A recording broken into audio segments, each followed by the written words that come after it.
You can learn anything you want to know about yourself. All you have to do is ask.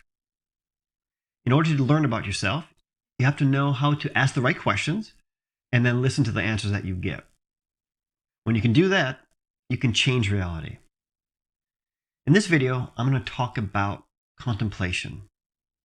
Now, I never made any significant changes in my life until I learned how to do this.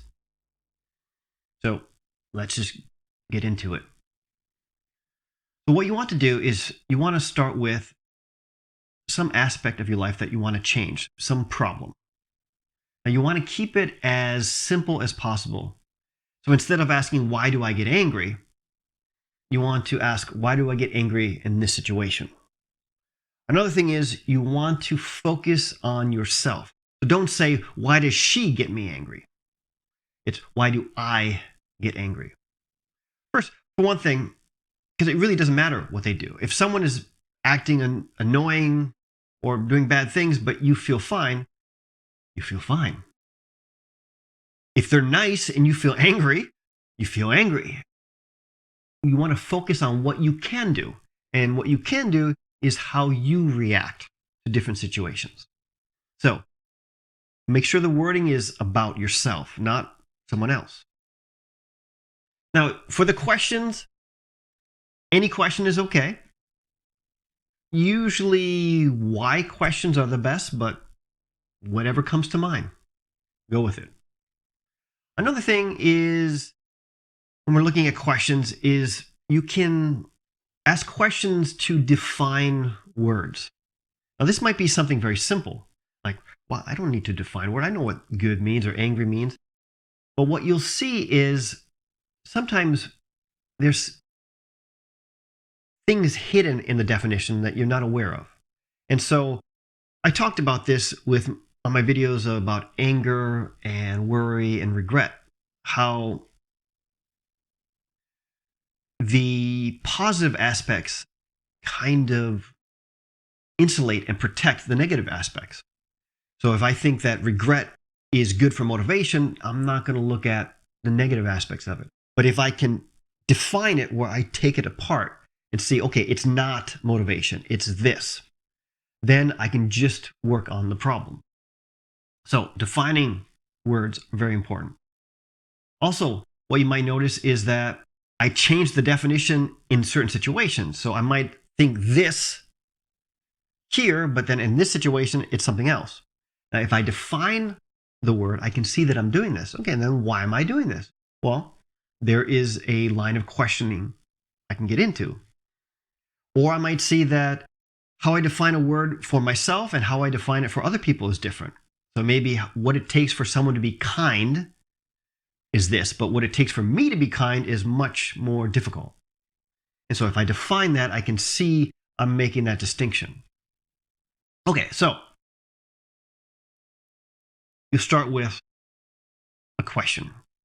Now, what I want you to think about is, this is like a tree diagram. Okay, so you're starting with one question, and then you're looking at the answers. And then each of those answers, you can break those down into other answers and keep breaking that down. And when you start doing this, at first I would recommend you write down the answers that you get, and you write it in a chart like that. So write the answer and then break it down into more answers and break it down.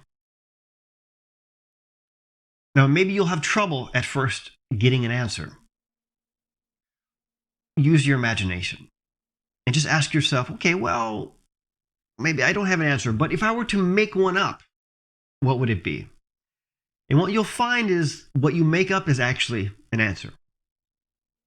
And so write that down. Okay, so now maybe you have 3 answers. Okay, break those down.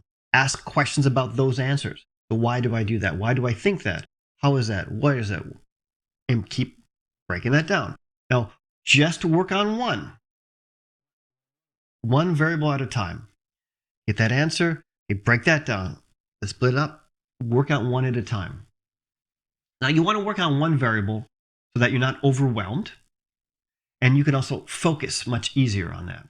Now, also, if you can see that that gets down to something that is completely incorrect, well, you know that you were just dealing with that variable. You don't have to think, well, did I really take it apart well enough? No, you know you took it apart.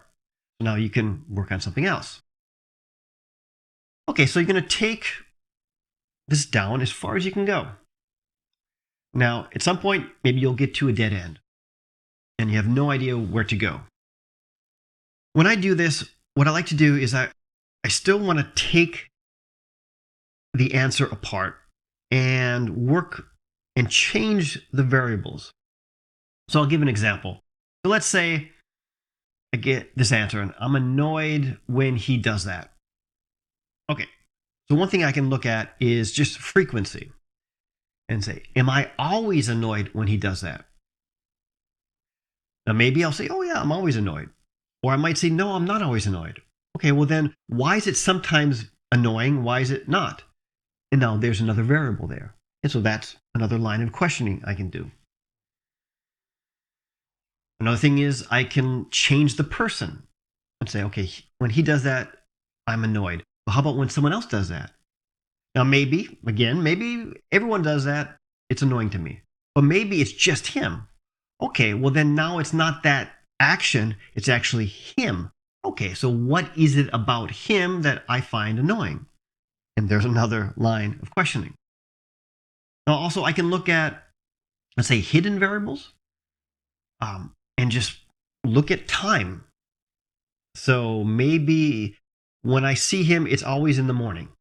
And so maybe there's something there. Maybe if I were to do it at night, it would be different. Or look at the location or place. Maybe I see him only at work. Well, maybe I'm in a bad mood at work because I don't like work and all this. Okay, maybe if I saw him at another time, another place, it would be a problem. Okay, so by doing this, I can see if there's any other variables to work on. And finally, I can always just ask, am I annoyed because this is something that I do? Many times we'll see that something is annoying because we're seeing something reflected back upon ourselves, something that we do that we don't like. That's why we're annoyed, but when someone else does it. So ask yourself, is this something that I do? Now, maybe there's no answer. Maybe this is a dead end. Okay. Then just leave that for now and go to something else. You can always come back, but work on other answers and break that down and see what happens. If that is a dead end, then you go to the other one. Now, how do you know when you're finished? Well, did you answer the original question? Now, how do you know if you answered the original question? In my experience, it's often very clear. And so when I see this, of course. And it's usually something that I just was overlooking or ignoring or some misjudgment or something that when I see what I've been doing, when I see the mistake, yeah, that's it. It's clear. Now, I think feeling is very important. So how does it feel? Does it feel like that's the answer? Now, if it doesn't feel like it's the answer, well, then maybe there's something else to look into. But of course, you can give it time and just see. Now, what you can do is you can kind of test it. You can run a simulation. Imagine meeting that person and seeing, do I get annoyed? Now, the best thing is if you can actually go talk to the person, and when he does that, see how you feel. If you're not annoyed or you're not angry, that was the answer. And it is like that, where it's just no longer a problem if you find that answer. Now, maybe you're still a little annoyed. Okay, well, then there's still something there. And you have it all written out. Go to something else, go to another aspect, and ask more questions.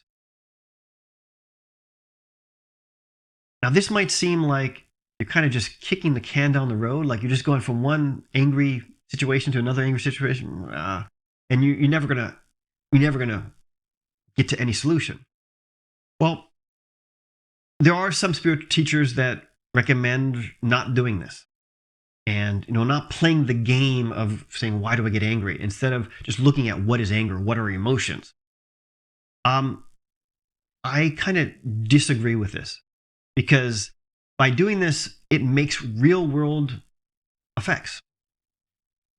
This is a situation where maybe I was angry with him and now I'm not. Now, I could have been maybe angry with him for years. Like, this was annoying to me for years, and all of a sudden it's gone. That's big. That's a big change. Now, as you do this more and more, it gets easier, to the point where sometimes all you have to do is ask that first question and there's the answer. And wow, okay. Now, also, as you do this more and more, there's less situations where you're angry. And eventually you will get to that question, why do I get angry? Or what is anger? And then that's when you get to those deeper answers. So give this a try. And let me know if there's anything that's unclear or anything that I missed that I can help you with. And leave those messages in the comment section below. Okay? Until next time.